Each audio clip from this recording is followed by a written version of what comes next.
फुलेरा का नया कहानी के साथ आपका फिर से स्वागत है। कहानी शुरू हो उससे पहले एक लाइक कर दीजिए।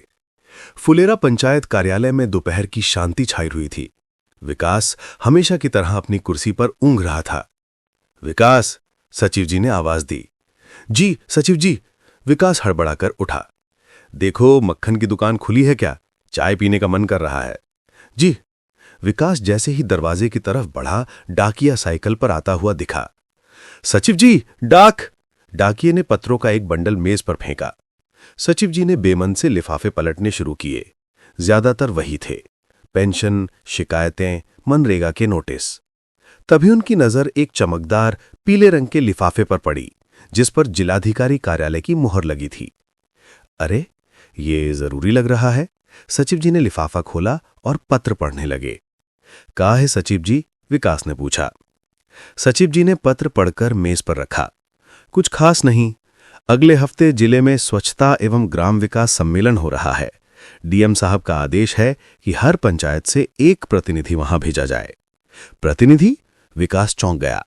मतलब कोई नेता? हां, कोई भी जिसे ग्राम सभा चुने। 2 दिन का सम्मेलन है। शहर के बड़े होटल में रुकने और खाने पीने का इंतजाम है और आखिरी दिन सम्मान पत्र भी मिलेगा। होटल शहर में? विकास की आंखें चमक गईं। सचिव की, आप चले जाइए, 2 दिन का छुट्टी। हम सरकारी कर्मचारी हैं विकास, हम प्रतिनिधि बन के नहीं जा सकते। हम सचिव जी अपनी बात पूरी करते तभी प्रधान भूषण की जीप बाहर रुकी। भूषण, माधव और विनोद तेजी से अंदर आए। सचिव जी, वो डीएम साहब के ऑफिस से पीला लिफाफा आया है ना, लाइए। भूषण ने आते ही आदेश दिया। उसे ब्लॉक से खबर मिल चुकी थी। सचिव जी ने पत्र उसकी तरफ बढ़ा दिया। भूषण ने पत्र को ऐसे पढ़ा जैसे वह कोई खजाने का नक्शा हो। होटल में रुकना, बड़े अफसरों से मिलना, सम्मान पत्र। भूषण ने माधव की तरफ देखा और मुस्कुराया। माधव? जी प्रधान जी, हमारी पंचायत से प्रतिनिधि बनके तुम जाओगे। माधव का चेहरा खिल गया। हम प्रधान जी? अरे गजब! विनोद ने तुरंत ताली बजाई। माधव भैया जिंदाबाद! सचिव जी जो ये सब देख रहे थे, उन्होंने अपना गला साफ किया। 1 मिनट प्रधान जी। कहा है सचिव जी, आप फिर कोई नियम निकालिएगा? भूषण चिढ़ गया। नियम नहीं प्रधान जी, जो पत्र में लिखा है वही बता रहे हैं। इसमें साफ लिखा है कि ग्राम सभा द्वारा लोकतांत्रिक रूप से चयनित प्रतिनिधि। तो आप मनोनीत नहीं कर सकते। इसके लिए बाकायदा चुनाव कराना होगा। भूषण ने सचिव जी को घूर कर देखा। चुनाव? 1 दिन के सम्मेलन के लिए? जी, या तो आप सर्वसम्मति से किसी एक का नाम तय कीजिए या फिर चुनाव कराइए। मैं रिकॉर्ड में मनोनीत नहीं लिख सकता। ठीक है। भूषण ने माधव को इशारा किया। चुनाव ही होगा। कौन खड़ा होगा हमारे खिलाफ? गांव हमारी मुट्ठी में है। सचिव जी चुप रहे। उन्हें पता था फुलेरा में कुछ भी हो सकता था। शाम को मक्खन की चाय की टपरी पर टोली जमा हुई थी। पूर्व प्रधान जी खटिया पर बैठे थे। प्रहलाद चाप बेचानी से टहल रहे थे। देखा, पूर्व प्रधान जी ने कहा, ये भूषण अब अपने चमचे मतलब माधव को नेता बनाएगा, शहर भेजेगा, वहां अफसरों से मिलजुल के और 2-4 घपले सीख के आएगा। अरे प्रधान जी, घपले की बात छोड़िए, बात सुविधा की है। हम सुने हैं होटल में बढ़िया खाना मिलता है, दारू भी और ठंडा वाला पानी भी। सचिव जी और विकास जो अभी अभी पहुंचे थे हंस पड़े। प्रहलाद जी, सचिव जी ने कहा, वो दारू पीने नहीं, सफाई पर भाषण सुनने जा रहे हैं। अरे भाषण तो बहाना है सचिव जी, असल मजा तो होटल का है, गद्दा वाला बिस्तर। विकास जो अब तक चुप था बोला, तो प्रहलाद जा, आप ही काहे नहीं खड़े हो जाते चुनाव में? प्रहलाद जी रुक गए। हम काहे? हम कोई सफाई वफाई में दिलचस्पी नहीं है। अरे दिलचस्पी की बात नहीं है प्रहलाद, इस बार पूर्व प्रधान जी गंभीर हुए। बात इज्जत की है। ये भूषण हर चीज पर कब्जा करना चाहता है। हम उसको दिखाएंगे कि जनता किसके साथ है। तुम खड़े हो जाओ, हम तुम्हारा प्रचार करेंगे। पर प्रधान जी, हम बोलेंगे का? तुमको कुछ नहीं बोलना है, तुम बस उम्मीदवार हो, बोलना हमको है। सचिव जी ने चाय की चुस्की ली। देखिए, मैं सरकारी आदमी हूं, मैं तटस्थ रहूंगा और चुनाव कराऊंगा, पर नागरिक के तौर पर प्रहलाद जी का नामांकन वैध है। बस हो गया। विकास उछल पड़ा। अब मजा आएगा। माधव वनाम प्रहलाद जा। अगले 2 दिन फुलेरा में राजनीतिक तूफान आ गया। गांव दो गुटों में बट गया। भूषण गुट, उम्मीदवार माधव। भूषण ने पंचायत के पैसे से विविध व्यय के नाम पर पोस्टर छपवा दिए।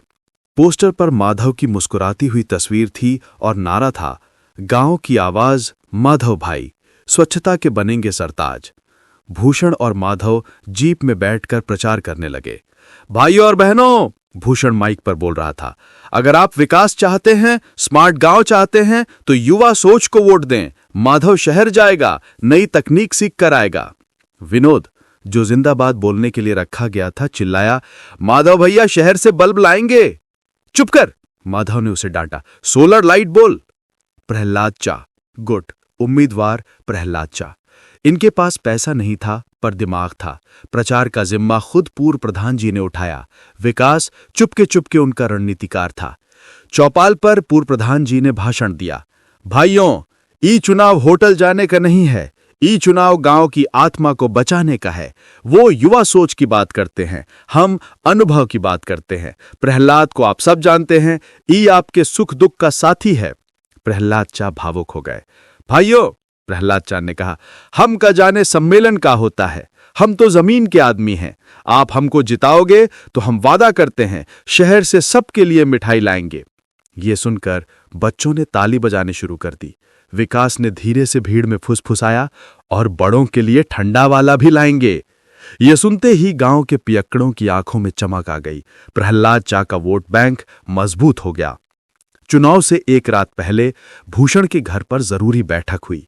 प्रधान जी, माहौल गड़बड़ है, माधव ने कहा। प्रहलाद चा भावनात्मक चाल चल रहा है और दारू का लालच भी दे रहा है। भूषण ने गुस्से से कहा, हमें भी कुछ करना होगा, उसकी कमजोरी पर हमला करो। कमजोरी? माधव सोचने लगा। हाँ, दारू।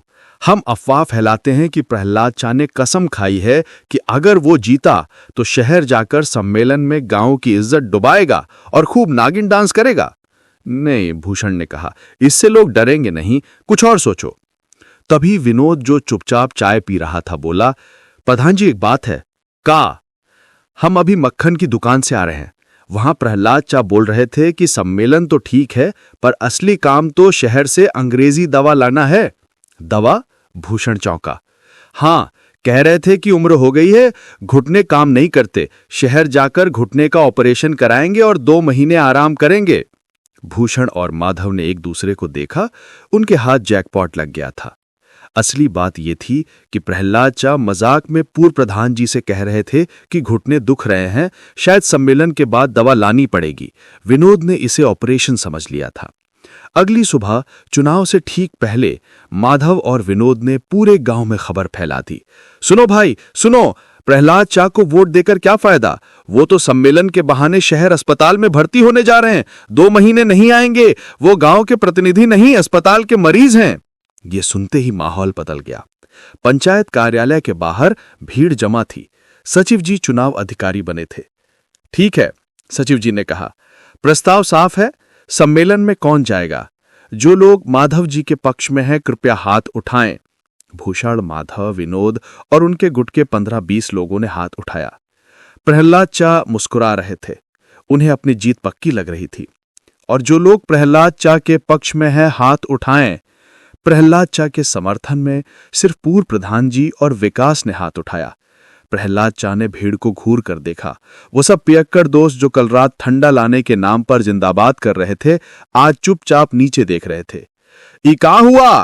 प्रहलाद चा भड़क गए। सचिव जी ने गिना और गंभीर होकर घोषणा की, ज्यादा हाथ माधव जी के समर्थन में हैं, फुलेरा के प्रतिनिधि होंगे माधव। भूषण और माधव की खुशी का ठिकाना न रहा। वो जोर जोर से हंसने लगे। प्रहलाद चा का चेहरा उतर गया। शाम को मक्खन की टपरी पर मातम का माहौल था। प्रहलाद चा खटिया पर मुंह फुलाए बैठे थे। पूर्व प्रधान जी चुपचाप बैठे थे। सचिव जी भी वहीं थे। धोखा, सरासर धोखा है, ये सब पियक्कड़ बिक गए। बिके नहीं है प्रहलाद, डर गए हैं, उनको लगा कि तुम बीमार हो। तभी विकास आया। वो हंस रहा था। हंस काय रहा है? प्रहलाद चा चिढ़े। हार गए हम। हारे नहीं है चा, विकास ने कहा। माधव भी नहीं जा रहा है। का? सब चौंक गए। विकास ने बताया, हम अभी पंचायत से आ रहे हैं, भूषण ने सम्मेलन ही रद्द कर दिया। क्यों? सचिव जी ने पूछा। विकास चहक कर बोला, कोई माधव के घर जाकर चुगली कर दिया है कि माधव शहर जा रहा है, शहर से नया शादी करके नया मेहरारू लाएगा। फिर क्या था, माधव की मेहरारू भी जिद पर अड़ गई कि वो भी साथ जाएगी, लेकिन भूषण बोला कि एक ही आदमी जा सकते हैं। बस क्या था फिर, माधव के घर में खूब झगड़ा हुआ। माधव की मेहरारू साफ बोल दी कि अगर वो नहीं जाएगी तो माधव भी नहीं जाएगा। भूषण माथा पकड़कर बैठा है। मजबूरी में भूषण को सम्मेलन ही रद्द करना पड़ा। यह सुनकर वहां बैठे सब हंसने लगे।